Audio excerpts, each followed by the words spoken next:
Welcome to the recap, powered by Cinelinks.com. I'm your host, Matt, and here are the biggest news stories that had the community buzzing this week.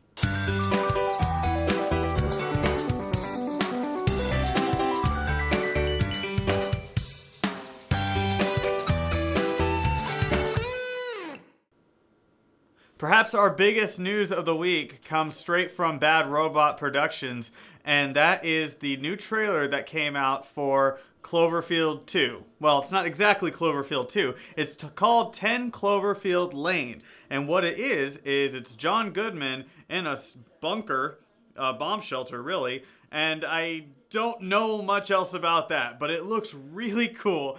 And what's even better is that it's coming out March 11th, 2016. That's right, this year. They've been hiding it and keeping it under wraps this entire time. And we're going to have a full movie that's complete surprise coming in March, and that's very different than what we're used to in this day and age.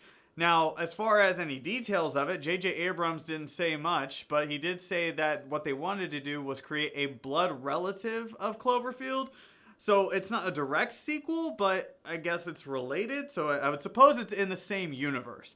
So yeah, 10 Cloverfield Lane, that's coming March 11th this year. All right, the next news we have comes out of Marvel and Disney. And a long time ago, we were talking about who could be the Black Panther director. Well, now we know. His name is Ryan Coogler.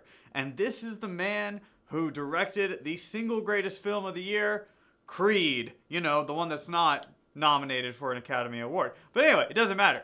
Creed director Ryan Coogler is going to be the Black Panther director. And that is excellent because you saw what he did in Creed. You've seen what he did in Fruitvale Station. And now we're going to get him and Chadwick Boseman together for a Black Panther origin story, and that's long overdue. So really great job, Marvel.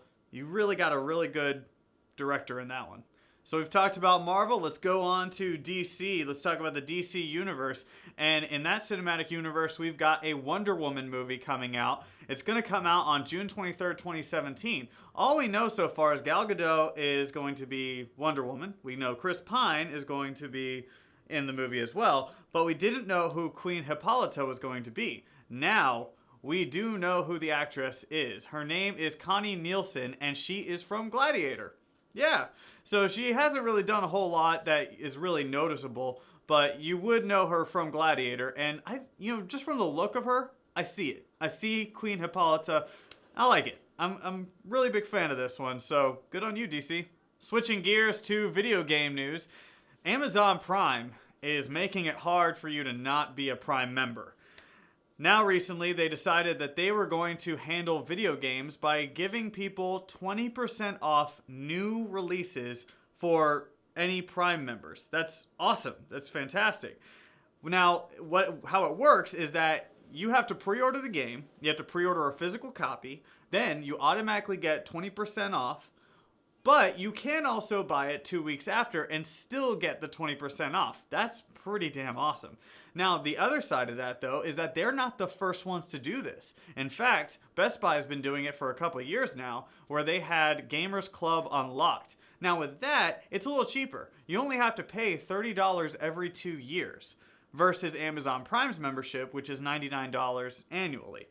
Now, the whole thing with that, though, is that Amazon Prime, you get so much more out of it than you would out of the Best Buy deal. Because with Amazon Prime, you have 2-day free shipping. You also have all these different shows that they have on there, which are really good, mind you. So, there's not really a way of saying, oh, one thing's better than the other, but you kind of do get a little bit more bang out of your buck with Amazon Prime. And I'm sorry, GameStop. I'll be buying all my physical copies of my game via Amazon Prime from now on. 20% off! Yeah!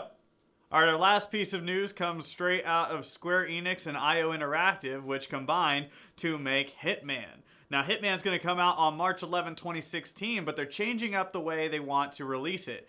They've now decided that they're going to release it episodically. So that means that every month after March 11th, you're going to get a new episode. Now, you can buy the whole thing for $60 in what we're pretty much calling a season pass because of the whole episodic function of it. But what they are bringing out as well is an intro pack. Now, with the intro pack, this is where things get interesting.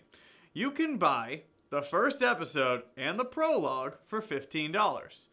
Then, every episode after that, which are 6, is $10.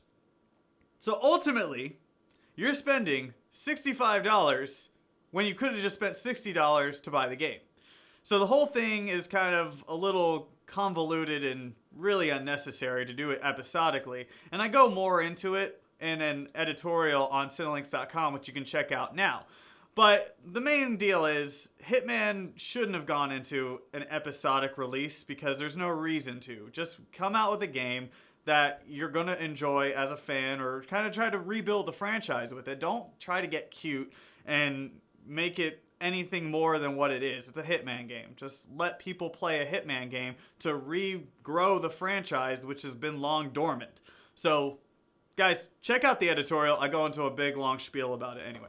But this has been the recap, and don't forget to check out all of our other Powered by Cinelinx shows, like SCNS Live and the Father Gamer Podcast. And, guys, don't forget, for all your news, reviews, editorials, and more, keep it on Cinelinx.com.